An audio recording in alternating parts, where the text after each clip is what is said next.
Inamin ng isang congressman na mukhang nag-aalangan na. Yung iba na bumoto or pumirma ulit kagaya nakaraan, di ba? May mga pumirma para ma-impeach si VP Sara.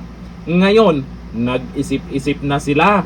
Dahil nga naman, malapit na ang 2028 at kung si VP Sara ang maging pangulo, lagot ang mga buhaya. So ito, panoorin natin ang video at mamaya-maya sabay-sabay po natin panoorin ang bagong pahayag na inilabas ni VP Sara Duterte. Ito, ang sabi po ng isang congressman na umamin na mukhang alanganin. Kay Vice President Sara Duterte, looking back with the decision of the Supreme Court, pwede pa rin ba sabihin na na-impeach siya o dahil null and void yun, never siyang na-impeach ng House? Ang sabi ng Korte Suprema, void ang aming pinirmahang one-third impeachment complaint. So never siyang na-impeach. Technically speaking, sa palagay mo ba ay mai-impeach the second time around ang Vice Presidente? Ito na. Sa ngayon, I do not see an impeachment process going through a one-third endorsement process. Bakit? Hindi ko nakikita. Tanggapin natin. Nagdamdam ang mga miyembro ng Kongreso sa pagbasura ng Korte Suprema. The confidence in the House is different right now. And the impeachment complaints against Vice President Sara right now have already been filed, and it was endorsed by one or two members of the House of Representatives. Siguradong dadaan na yon sa komitiba. Pakinggan na lang natin kung ano ang mga aligasyon na ilalatag nila, and we will take it from the deliberations of the Committee on Justice. Actually, ang interesting point doon is sabi mo hindi dadaan sa one-third ngayon. Ano ibig sabihin doon? Marami kang kabaro, marami mga congressmen and women na nagtatansya din. Naninimbang kasi malay mo, ito nga ang magiging presidente sa 2028. Alam na Disa, yung loyalty, di ba? Alam na dis, yun nga. Siyempre, kung ikaw yung balimbing na kongresista, mag-isip-isip ka na. Kasi 2026 na.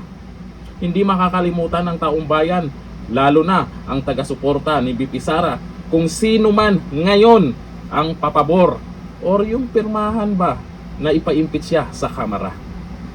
Kaya itong mga sinasabi nila, nakaraan may mga nagsasabi din na congressman na hindi na daw excited. Abay, kung hindi ma-impeach si VP Sara, yung mga balimbing buhaya, alam niyo na, unti-unti na kayong papanig sa kanya. Kasi naman, yung gustong tapatan si VP Sara, kahit magsanib puwersa pa sila, hindi natin nakikitang matatalo nila si VP Sara. O ayon dito sa mga nag-comment ay sabi po dito ni Nacor Jordan Demos, alam na dis, may nanalo na, goodbye mga buhaya at balimbing sa Kamara. Ngayon pa lang nagmamasid na yung taong bayan kung sino yung balimbing dyan. Pero yung unang mga pumirma, yung unang impeachment, akala nyo makakalimutan kung sino-sino kayo? Eh di wow.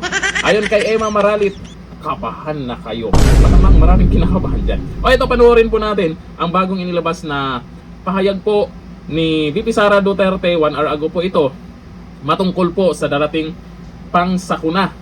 Dapat daw maging handa. Hindi kagaya ng iba dyan, nangyari na yung sakuna, tsaka pa nagplano, sabay kamot ulo. Eto ang video. Mga kababayan, Assalamualaikum warahmatullahi wabarakatuh. Madayaw ngayong adlaw kaninyong tanan. Magandang araw sa inyo lahat.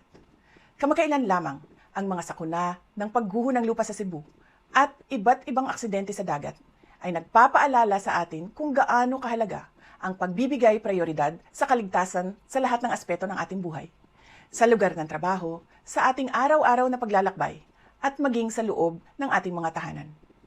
Habang may panibagong bagyong dumaraan sa ating bansa at sa mga susunod pa na sakuna, kinakailangan na gawin nating araw-araw na prioridad ang kaligtasan natin at ng ating mga mahal sa buhay. Palaging tiyakin na ang mga ginagamit na pribado at pampublikong sasakyan sa lupa, dagat o himpapawid ay maayos ang kondisyon at ligtas gamitin. Makinig at sumunod sa mga travel advisories at babala ng PAG-ASA, Philippine Coast Guard at Civil Aviation Authority of the Philippines. Ang pagguho ng lupa, pagkakakuryente, pagkalunod, pagkasira ng bahay at pagbagsak ng mga debris ay karaniwang epekto ng malalakas na ulan at hangin.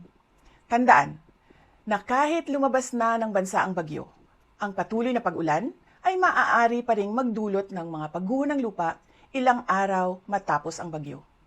Itinayo namin ang Disaster Operations Center sa tanggapan ng Pangalawang Pangulo upang makipagtulungan sa mga lokal na pamahalaan sa pagbigay ng tulong sa ating mga kababayan. Ang DOC ay laging handa na magbigay ng suporta sa unang pagtugon ng mga lungsod at munisipalidad. Ang pagiging handa at maingat ay susi sa kaligtasan ng bawat isa. Kailangan natin mag-ingat, magtulungan at manalangin para maiwasan ang trahedya. Syukran. Okay, Tam? Bagay na bagay maging presidente, no? Habang nagsasalita, diretsong-diretso, hindi Oo, inaintindihan natin malinaw yung sinasabi at paalala ng ating Vice Presidente. Uulitin ko, sa mga balimbing dyan, alam niyo na, baka magaya kayo ng iba na talo dahil sa ginagawa nila kay BP Sara. Karma. Hanggang dito na, thank you. Bye-bye.